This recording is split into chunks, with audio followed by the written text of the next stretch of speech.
Thanks for joining me for this little chat. It's been a few weeks since I've done it.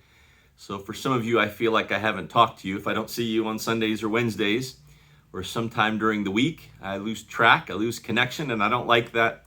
And so let me take just a few moments today to reach out to wherever you are, whether you're watching this on your phone, hopefully you're not driving at the same time, or sitting at home on your computer or work, however that is. I thank you for just taking a few moments of time. And in fact, that's my topic, time.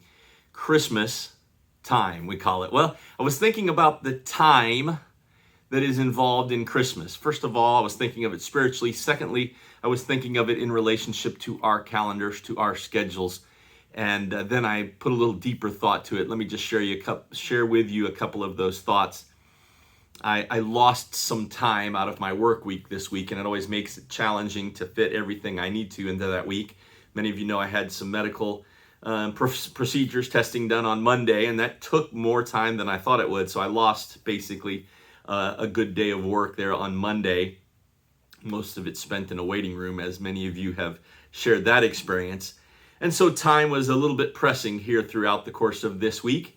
And then I was thinking about it in other terms. In the course of the last week or so, we've had my youngest grandson had his first birthday, and that's a marker that says, hey, where has time gone?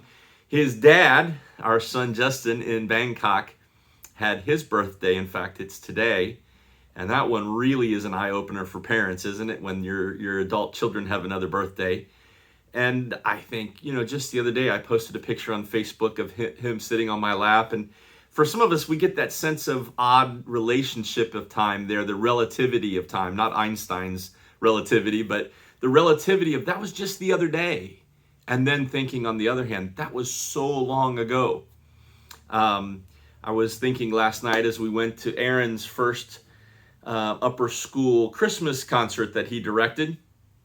And he directed his choirs, and I was thinking, just the other day, he was the one getting dressed up and going to Christmas programs to stand in the choir or sit in the band, and now he's in front of them, leading them. Of course, we're very proud of our kids, and him especially for that. I was also thinking on Wednesday we had a tense day because the president of Peru declared that he was just going to dismiss the Congress. He was going to disband the Congress, as it were, dissolve it. And so in our terms, we call that a coup d'etat. And that's what happened. And in that short period of time, I told people this weekend, I said, if you're going to have a coup d'etat, make it one that fits into about a 3-hour time span. But for 3 hours on Wednesday, that's an eternity as you think of what might happen. And then Christmas in general. Christmas is here, and we think of the things we have to do and some shopping that we have to do and schedules. I'm looking forward to a week from Saturday, a week from tomorrow. Our teens are going to be in the Largo Christmas Parade. The Vitals class is going to be joining us. And Cantata is the next day. Christmas Eve is the next Saturday. Christmas Day is the next Sunday. And all of it just kind of weighs very heavy on you when you think about time like that.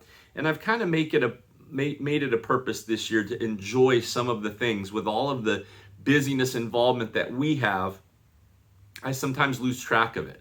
And the next thing you know, the next year's Christmas is upon you. And we have that relativity there too. We think about it as soon as October rolls around, people are already in the Christmas season. But before you know it, it's over and gone. And the Bible talks about that. And I think Paul is encouraging the Christians at Ephesus more deeply than this. But he says, redeeming the time because the days are evil. He's talking about our witness, our walk in the world, and surely that fits with this as it does every part of our life.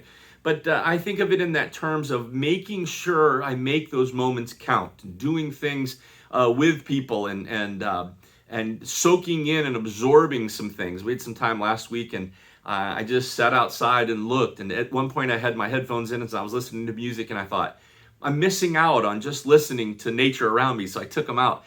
I want to buy up all of this time that God has given to me because we all know it's limited.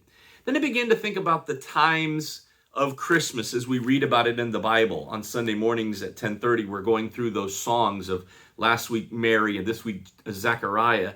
We'll talk about Simeon in a few weeks. We'll talk about the angel's proclamation there on the Bethlehem hillsides. But the verses that strike me about that, Paul writes in Galatians chapter 4, about the fullness of time. And that was how and when Jesus was sent to this earth. He came and took on human flesh. I think about that fullness of time for the Israelites who were looking for the Messiah, especially during those 400 years of silence, no prophet speaking from God. That had to seem like an eternity. But we know in God's estimation of time, it really wasn't long at all.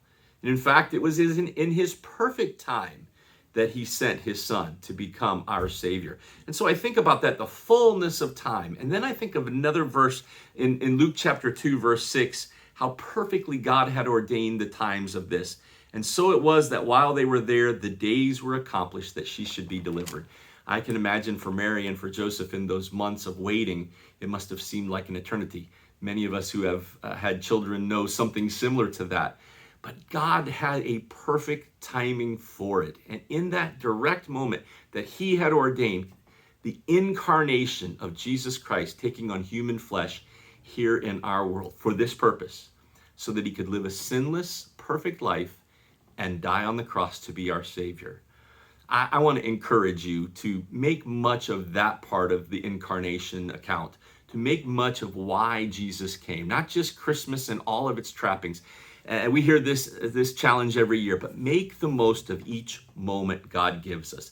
If it's a kid's Christmas program, go enjoy it. Take the mental snapshots and the ones on your phone too. If it's time together with family, if it's time by yourself or just sitting in nature, thinking about what God has done, let me encourage you, buy up each of those moments.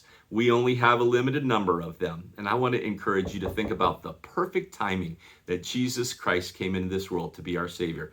Packed Sunday this week and the next week and the following week. A lot going to happen between now and the end of the year, and I want you to be a part of all of it.